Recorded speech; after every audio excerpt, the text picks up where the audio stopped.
ഓം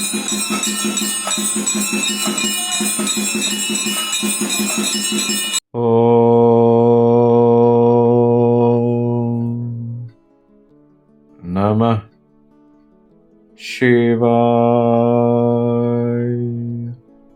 നർമ്മദേ ഹർ. നമസ്കാരം സുഹൃത്തുക്കളെ, എൻ്റെ പേര് അരുൺ പ്രഭു. നിങ്ങൾക്കെല്ലാവർക്കും എൻ്റെ ഈ ചാനലിലേക്ക് സുസ്വാഗതം. ഇന്ന് ഞാൻ ഈ എപ്പിസോഡിലൂടെ നിങ്ങളുമായിട്ട് ഷെയർ ചെയ്യാൻ ആഗ്രഹിക്കുന്ന വിഷയമാണ് നമ്മുടെ എല്ലാവരുടെയും സ്വപ്നമാണ് സന്തോഷകരമായിട്ടുള്ള ജീവിതം. നല്ല കുടുംബ ഐക്യത്തോടെ സാമ്പത്തികവും ദാമ്പത്യവും നല്ല രീതിയിൽ പോവുക, നല്ല രീതിയിൽ ജീവിക്കുക, ഇതെല്ലാവരുടെയും ആഗ്രഹമാണ്. പക്ഷേ നമ്മുടെ ശത്രുക്കൾ അതിന് സമ്മതിക്കത്തില്ല. അപ്പോൾ അങ്ങനെ വരുമ്പോൾ അവർ പല രീതിയിലുള്ള താന്ത്രിക പ്രയോഗങ്ങൾ നമ്മളിൽ ചെലുത്തും. അതിൽ മുക്കാൽ ഭാഗവും വരുന്നത് ഭൂമി സംബന്ധമായിട്ടുള്ള താന്ത്രികങ്ങളാണ്. ഭസ്മം ഇടുക, ഏലസ് ഇടുക, ഒക്കെ അങ്ങനെ കലാപരിപാടികളൊക്കെ ഉണ്ടാവും. അവരുടെ ഈ കലാപരിപാടികളിൽ നശിക്കുന്നത് നമ്മുടെ ജീവിതമാണ്, നമ്മുടെ ഉയർച്ചയാണ്. നമ്മുടെ സിദ്ധതാന്ത്രികത്തിൽ അതിനുള്ള പോംവഴി കൂടി നിർദ്ദേശിച്ചിട്ടുണ്ട്. നമ്മുടെ സനാതനികൾ അവരുടെ വീടുകളുടെ മുമ്പിൽ എപ്പോഴും വിളക്ക് കൊളുത്തുന്നത് തുളസിത്തറ, അതിപവിത്രമായിട്ടുള്ള ആ തുളസിത്തറ. ഇങ്ങനത്തെ താന്ത്രിക പ്രയോഗങ്ങൾ ചെയ്യുമ്പോൾ തുളസി വാടിക്കരിയുന്നതായിട്ട് നമുക്ക് കാണാം. അതിനർത്ഥം നല്ല രീതിയിൽ ശത്രുക്കൾ നമുക്ക് പണി തന്നിട്ടുണ്ട് എന്നുള്ളതാണ്. അപ്പോൾ ഇങ്ങനെയുള്ളപ്പോൾ നമുക്ക് എങ്ങനെ അതിൽ നിന്ന് അതിജീവിക്കാം? നമ്മുടെ വീട്ടിൻ്റെ മുമ്പിൽ സുപ്രധാന ഘടകമാണ് തുളസി. നമ്മൾ രാവിലും വൈകിട്ടും ഒക്കെ തുളസിയിൽ ജലം അർപ്പിച്ച് 3 ചുറ്റി വിളക്ക് കൊളുത്തുന്ന ഒരനുഷ്ഠാനം നമുക്ക് ചിലവരുടെ വീടുകളിൽ ഇപ്പോൾ അങ്ങനെയൊന്നുമില്ല. എന്നാലും പഴമ കാത്തു സൂക്ഷിക്കുന്നവരുടെ വീടുകളിൽ എല്ലാ ദിവസവും ചെയ്യുന്ന കർമ്മമാണിത്. അപ്പോൾ ഇങ്ങനെയുള്ള താന്ത്രിക കാര്യങ്ങളെ നമുക്കൊരു പരിധിവെങ്കിലും ചെറുത്ത് നിൽക്കാൻ കഴിയും. അതിന് ചെയ്യേണ്ടത്, നമ്മൾ ശാന്ത തുളസിയാണ് സാധാരണ വീടുകളിൽ തുളസിത്തറയിൽ നടാറ്. അതായത് വെള്ള തുളസി, അത് ശാന്തമായതാണ്. നമുക്ക് താന്ത്രിക പ്രയോഗങ്ങൾ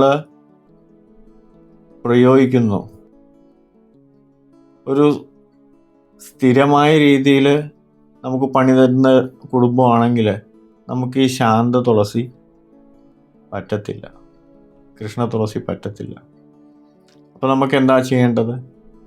കരിന്തുളസി, അതായത് ഭദ്രകാളി കരിന്തുളസി നമ്മൾ തുളസിയിൽ നടുക. ഇപ്പോൾ മിഡിൽ ടു ലോ എന്നുള്ള കാറ്റഗറി ഉണ്ടല്ലോ, അതായത് അവർക്ക് അങ്ങനെ ശത്രുക്കളൊന്നുമില്ല, തട്ടിയും മുട്ടിയൊക്കെ പോവും. അപ്പോൾ അവർക്കൊക്കെ കൃഷ്ണ തുളസി സാധാരണ വെള്ള തുളസി മതിയാവും. പക്ഷെ സ്ഥിരമായിട്ട് പണി മേടിച്ചുകൊണ്ടിരിക്കുന്നവർക്ക്, അതായത് 365 ദിവസവും ശത്രുക്കൾ അവർക്ക് പണിതുകൊണ്ടിരിക്കും. സോ അങ്ങനെയുള്ളവർ കരിന്തുളസി തുളസിത്തറയിൽ നടുക. പിന്നെ നമ്മൾ ചെയ്യേണ്ടത് ഈ പറയുന്ന വെള്ളരിക്ക നിങ്ങൾക്ക് സുലഭമായിരിക്കും. വെള്ളരിക്ക, അതായത് എരിക്കിൽ വെള്ളപ്പൂ വരുന്നു. വെള്ളരിക്കിൻ്റെ ചെടി തുളസിത്തറയുടെ ഏതെങ്കിലും മൂലയിൽ തന്നെ നടുക. ഈ 2 കാര്യങ്ങൾ നമ്മൾ വീട്ടിൽ തുളസിത്തറയിൽ ചെയ്തു കഴിഞ്ഞാൽ നമ്മളിൽ ഭൂമി സംബന്ധമായിട്ടുള്ള പ്രശ്നങ്ങളും, അതായത് ഭൂമിയിൽ താന്ത്രികം ചെയ്താൽ അത് നിർവീര്യമാക്കാൻ ഒരു പരിധിവരെ കഴിയും. കാരണം വെള്ളരിക്ക്, നിങ്ങൾക്ക് ഞാൻ കഴിഞ്ഞ എപ്പിസോഡിലൊക്കെ പറഞ്ഞ പോലെ, വെള്ളരിക്ക് നമ്മുടെ ഐശ്വര്യത്തിൻ്റെ പ്രതീകമായിട്ട് കണക്കാക്കുന്നു. സ്പെഷ്യലി ഗണപതിക്ക് ഏറ്റവും ഇഷ്ടമാണ് വെള്ളരിക്കിൻ്റെ പൂവ്. അതേപോലെ ഹനുമാൻ സ്വാമിക്ക് ഏറ്റവും ഇഷ്ടമാണ് വെള്ളരിക്കിൻ്റെ പൂവും അതിൻ്റെ ഇലയോടുള്ള മാലയും. ശിവലിംഗത്തിൽ ഏറ്റവും പുണ്യമാണ് എരിക്കിൻ്റെ പൂ കൊണ്ടുള്ള പുഷ്പാഞ്ജലി. വെള്ളരിക്ക് അതിൻ്റെ തണ്ട്, അതിൻ്റെ വേര്, വടക്കോട്ട് പോയ വേര് പണ്ടൊക്കെ അത് മുറിച്ച് നല്ല രീതിയിൽ ഗംഗാജലത്തിലോ പനിനീരിലോ കഴുകിയിട്ട് നമ്മൾ ഈ ധനം സ്ഥാപിക്കുന്ന അലമാരയിൽ, പണപ്പെട്ടിയിലൊക്കെ വെക്കാറുണ്ട്. കാരണം വെള്ളരിക്കിൽ എല്ലാ രീതിയിലുള്ള ദേവീ ദേവതകൾ വസിക്കുന്നു. എസ്പെഷ്യലി വേരിൽ മഹാലക്ഷ്മി വസിക്കുന്നു എന്നുള്ളതാണ് പുരാണങ്ങൾ, അതേപോലെ സിദ്ധതാന്ത്രികങ്ങളൊക്കെ പറയുന്നത്. അപ്പോൾ പണ്ടുള്ളവർ ഇതേപോലെ വെള്ളരിക്കിൻ്റെ വേര്, വടക്കോട്ട് പോയ വേര് എപ്പോഴും കട്ട് ചെയ്തിട്ട് ഗംഗാജലത്തിലോ പനിനീരിലോ കഴുകി ശുദ്ധി ചെയ്ത് നമ്മൾ അലമാരയിൽ വെക്കാറ് പതിവുണ്ടായിരുന്നു. മാത്രമല്ല, വെള്ളരിക്കിൻ്റെ ഗണപതി വീട്ടിൽ വയ്ക്കുന്നത് എന്തുകൊണ്ടും ശുഭമാണ്. ഈ വെള്ളരിക്കിൻ്റെ ഗണപതി നമ്മൾ ഓൺലൈനിലൊക്കെ കിട്ടും, അല്ലെങ്കിൽ തമിഴ്നാട്ടിൽ പോയി കഴിഞ്ഞാൽ ഒറിജിനൽ കിട്ടും. ഓൺലൈനിലാവുമ്പോൾ സർട്ടിഫൈ ചെയ്ത് സർട്ടിഫിക്കറ്റ് ഉള്ള ഗണപതിയെ വാങ്ങിക്കുക. കാരണം ഇന്നത്തെ കാലത്ത് വ്യാജനും കിട്ടാൻ സാധ്യതയുണ്ട്. അപ്പോൾ സർട്ടിഫൈ ചെയ്ത ഓൺലൈനിൽ വെള്ളരിക്കിൻ്റെ ഗണപതി കിട്ടും. അല്ലെങ്കിൽ തമിഴ്നാട്ടിൽ പോകുന്നവർക്കൊക്കെ അറിയാൻ പറ്റും, അവിടെ അമ്പലങ്ങളുടെ സൈഡിലൊക്കെ വെള്ളരിക്കിൻ്റെ ഗണപതി വിൽക്കാൻ കിട്ടും. അപ്പോൾ ആ ഗണപതിയെ നമ്മൾ വീട്ടിൽ നമ്മുടെ പൂജാമുറിയിൽ സ്ഥാപിച്ചാൽ എന്തുകൊണ്ടും ഉത്തമമാണ്. ചിലപ്പോൾ നമ്മുടെ ഫ്ലാറ്റിലൊക്കെ താമസിക്കുന്നവർക്ക് കരിന്തുളസിയും ഈ പറയുന്ന വെള്ളരിക്കിൻ്റെ ചെടിയും നടുക എന്ന് പറഞ്ഞാൽ പോസിബിൾ അല്ല. സോ അങ്ങനെയുള്ളവരാണെങ്കിൽ നമ്മൾ എന്താ ചെയ്യുക, ഈ പറയുന്ന രീതിയിൽ വെള്ളരിക്കിൻ്റെ ഗണപതി നമ്മൾ വാങ്ങിച്ച് സ്ഥാപിക്കുക. ഇത് സ്ഥാപിക്കുന്നതിന് മുമ്പായിട്ട് നമ്മൾ ഒരു ദിവസം മഞ്ഞളിൽ, ഇപ്പോൾ ഒരു ചെറിയൊരു ബക്കറ്റാണെങ്കിൽ അതിലൊരു സ്പൂൺ അല്ലെങ്കിൽ 2 സ്പൂൺ ഈ പറയുന്ന മഞ്ഞൾ പൊടിയിട്ട് കലക്കി അതിൽ ഒരു ദിവസം ജലാധിവാസം ചെയ്തതിന് ശേഷം പിറ്റേന്ന് നമ്മൾ എടുത്ത് നല്ല രീതിയിൽ തുടച്ച് നമ്മൾ പൂജാമുറിയിൽ വെച്ച് ഗണപതി ആസ്പദമായിട്ടുള്ള മന്ത്രങ്ങൾ ഒക്കെ നമ്മൾ ചൊല്ലി എല്ലാ ദിവസവും അതിലൊരു പുഷ്പാഞ്ജലി ചെയ്യാവുന്നതാണ്. വെള്ളരിക്കെന്ന് പറഞ്ഞാൽ നമുക്ക് പല പല ഘടകങ്ങളുണ്ട്. ഇപ്പോൾ ഹനുമാൻ സ്വാമിക്ക് പ്രീതിപ്പെടുത്തുവാനാണെങ്കിൽ വെള്ളരിക്കിൻ്റെ ഇലകൾ, ഇപ്പം നമ്മൾ വെറ്റിലമാല ചെയ്യുന്ന പോലെ വെള്ളരിക്കിൻ്റെ ഇലകൾ വെച്ച് ഹനുമാൻ സ്വാമിക്ക് സമർപ്പിക്കാം. അതേപോലെ ഗണപതിക്ക് ഏറ്റവും പ്രിയമാണ് വെള്ളരിക്ക. അതുകൊണ്ടാണ് ഞാൻ നേരത്തെ പറഞ്ഞത് വെള്ളരിക്കിൻ്റെ ഗണപതിക്ക് എനർജി കൂടുതലാണ്. വെള്ളരിക്കിൻ്റെ തണ്ടുകൊണ്ട് നമ്മൾ ഹവനം ചെയ്തു കഴിഞ്ഞാൽ, ഹവിസ് ചെയ്തു കഴിഞ്ഞാൽ 121, 108, അത് ഗണപതി മന്ത്രമാണെങ്കിലും നമ്മൾ ഹനുമാൻ സ്വാമിയുടെ മന്ത്രമാണെങ്കിലും ശിവമന്ത്രമാണെങ്കിലും ലക്ഷ്മി മന്ത്രമാണെങ്കിലും വിഷ്ണു മന്ത്രമാണെങ്കിലും വെച്ച് നമുക്ക് ആഹൂതി ചെയ്താൽ നമുക്ക് നല്ല രീതിയിലുള്ള പോസിറ്റീവ് റിസൾട്ട് നമുക്ക് കിട്ടും. നമ്മൾ ഓർക്കുക, നമ്മൾ ഹവനം ചെയ്യുമ്പോൾ എപ്പോഴും ഏതേത് ദേവതകളാണോ ആ ദേവതയുടെ ഗായത്രി മന്ത്രം ജപിച്ച് വേണം നമ്മൾ ഹവനം ചെയ്യുക.